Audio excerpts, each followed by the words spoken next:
Greetings, Keishlings. Keish Prime here with my live reaction of Four Nights of the Apocalypse, Chapter 77. We leave off with Arthur appearing. And something I didn't realize is I forgot he lost an arm, and now he's actually got another arm in its place. Okay. Also, he's kind of just beating the crap out of Percival right there. You know, it's like I'm gonna beat him, and then it's just a backhand with, as I was looking back on it, not even a hand. So yeah, he's gonna be a tough one to beat, and they're not even all together in fighting form at this point. So yeah, things aren't gonna go well. Leave nothing hidden. Fair is fair. What is up with Percival being naked as a king?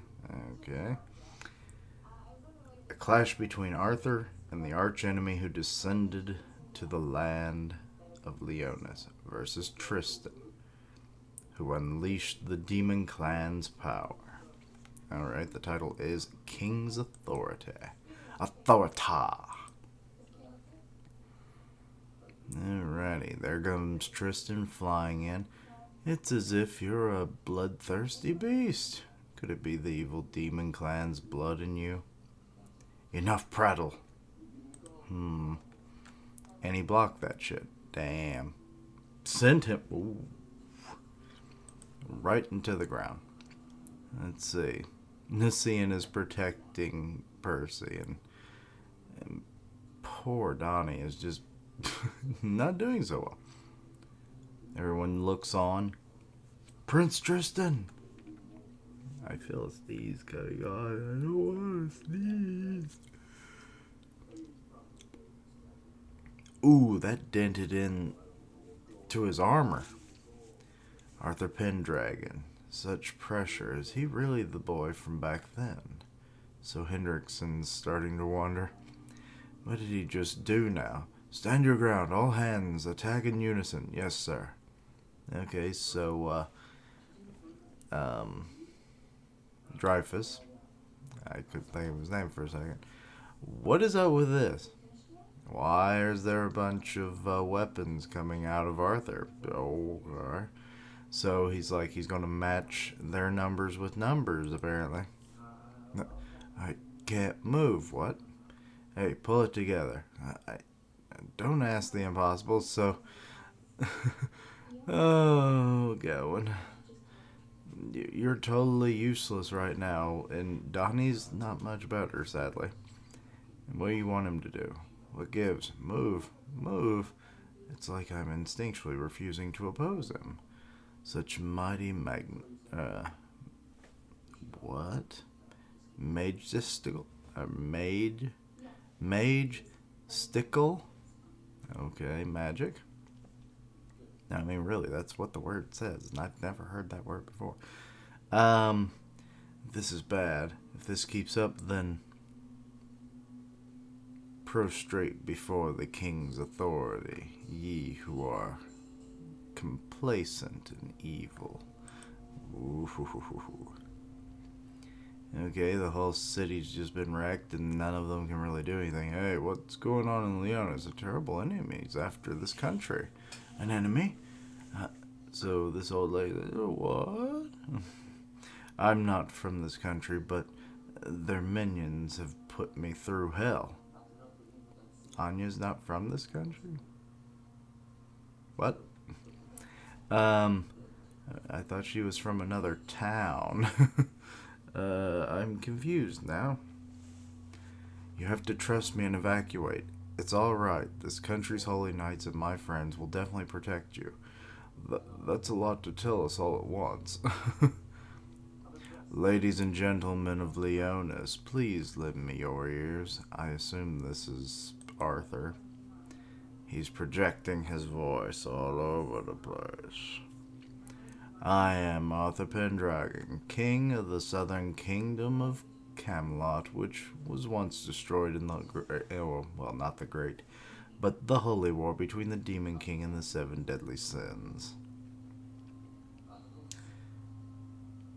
What symbol is that on his gauntlet?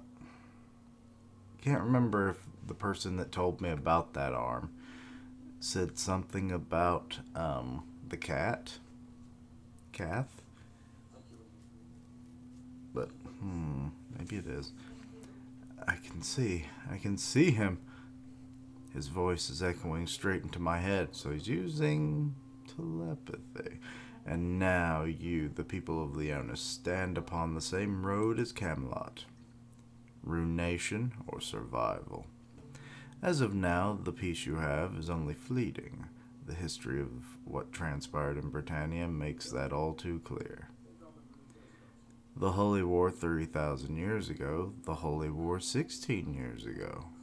Battle after bloody battle between different races, and every time we have continued to make sacrifices before other races.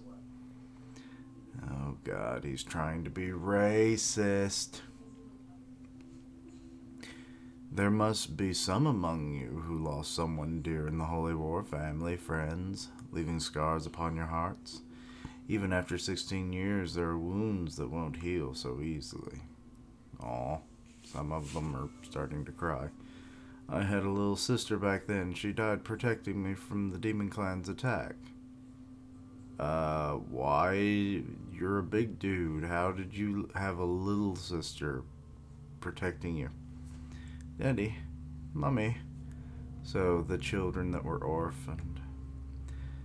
The lives of those lost will never return, and you will be tormented by the wounds carved into your hearts for the rest of your lives.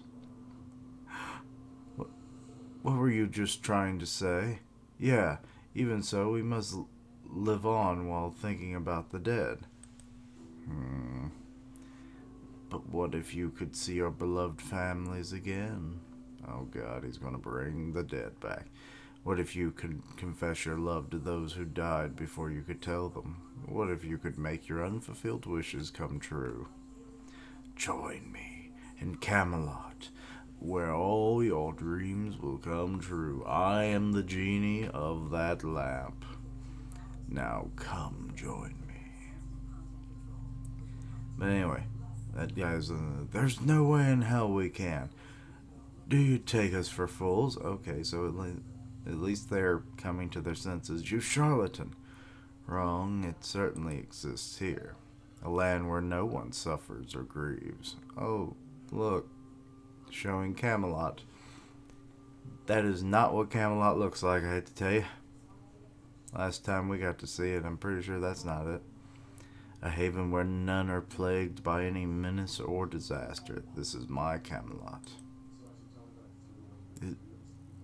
Is this a dream? My wife is there. Darling. Darling. Anyone that watches the Digimon Ghost game knows about that. Grandpa? Huh? I'm thinking you only get to see what you want to see. If we really go to Camelot, I will see my child? My goal is your salvation. Of course, I have no intention of forcing you, but I would like you to think it over. The 7 deadly sins are the heroes who saved the kingdom, but in the end, they are a medley of other races. It's clear that humans, all of you, will be betrayed by them. Except one of them was a human. It's kind of stupid. And I mean, Bon was a human at the beginning. He became an immortal, but then, ding dong, he eventually lost his immortality, becoming human again. So, 2 out of 7 were human. And then if you want to throw in Elizabeth, she was half human. Yeah, kind of works. But, or she was human-like. I guess she wasn't really born of Bartra's seed. Anyway, enough of my ramblings. They've been listening quietly for a while, which means... Oh, is this Meliodas? Is he finally attacking? That big ol' ball? It doesn't look like it's made out of energy, but it could be. As expected of a Knight of Prophecy. Oh, that was Tristan then. You didn't hesitate to attack under my king's authority. So what is king's authority where you just use telepathy? That deceitful speech of yours. Yep, it's Tristan. It makes me vomit. So he's dropped his armor. Okay. Still got the demon mark going on, so his bloodthirsty rage is still going on.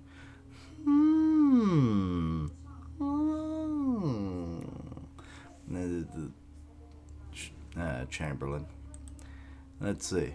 Still young. Oh, and he sends off a blast of his own. Full counter. Meliodas finally shows the fuck up. Well, well, well, I never thought I'd end up crossing swords with you like this. Whoa, it's you, your majesty. Majesty, that shorty? Yeah, I guess he never got to see Meliodas. I'm so sorry, but that's just the conclusion I came to. For humans to achieve true peace, we must eradicate all non-human races. Meliodas, you said something to me back then. Once a man makes a vow out loud, he can't just take it back, right? Well, that's kind of horrible. But I'm sure I also said this. And he's standing in front of his boy, which they look less like each other when they're standing beside each other, ironically enough. Even if you lose your way, the 7 deadly sins will be with you. Well, that sounds more like the sins, the immortal sins are actually with you. Even if you lose your way due to sin, the sins will be with you. That's kind of what it sounds like to me. Arthur, I'm going to bring you back to your senses. The 2 veteran kings finally cross swords. Okay, Clash of Kings. Alrighty.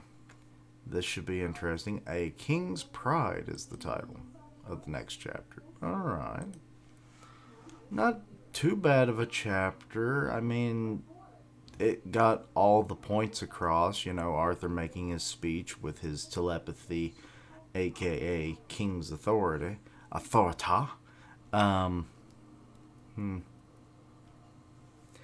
But him taking out Tristan like that was, I guess, to be expected, but I was kind of hoping he would be able to hold a bit better of a chance, but now Meliodas is there, and we know Meliodas is way powerful, so I assume this is going to be an interesting fight.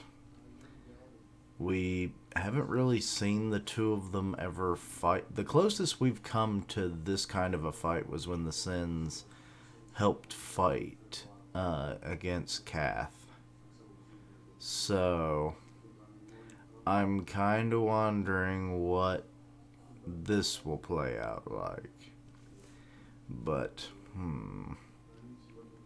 yeah, his king authority kind of paralyzes people, and he's trying to, get them to come to his side, which it's good that they're actually repelling the notion, because they see the flaws in it, like him wanting to bring back the dead and all that, and it's like, come to my paradise. No, it doesn't work that way, because hell, they've seen people come back from the dead already, and it's not so great. Sometimes dead is better. But yes. To, quote, what was the name of that movie? Shit. It just got a remake a couple years ago. Lord. Pet Cemetery. But anyway. Maybe Tristan will actually team up with Meliodas. But that full counter really helped. I'm actually kind of wondering if Tristan will ever learn that move. Could be useful. Hell, it'd be cool if Percival learned that move. It seems like something he would learn. A defensive but offensive move. seems to be somewhat in his wheelhouse. But yeah, so one of those two learning it, I could see. But yeah, everyone's standing against Arthur. Meliodas has joined the battle, and we'll have to wait to see where things go from here. But anyway, let me know your own thoughts and opinions on this. Anything I misunderstood, please let me know down below. Check out my other content, which includes the new Chucky trailer that'll be coming out next. Um, and yeah, as always, links down below for all my social media so you can keep up with my content, have ways to contact me. I stream on Twitch where I do gaming, and I'll tweet out when I go live. Part of the One Punch Man podcast on Grim Reaper's channel, so go check that out. And as always, later days, and until next time, Quiche-lings. Sometimes dead is better. But then again, yeah, zombies are freaky.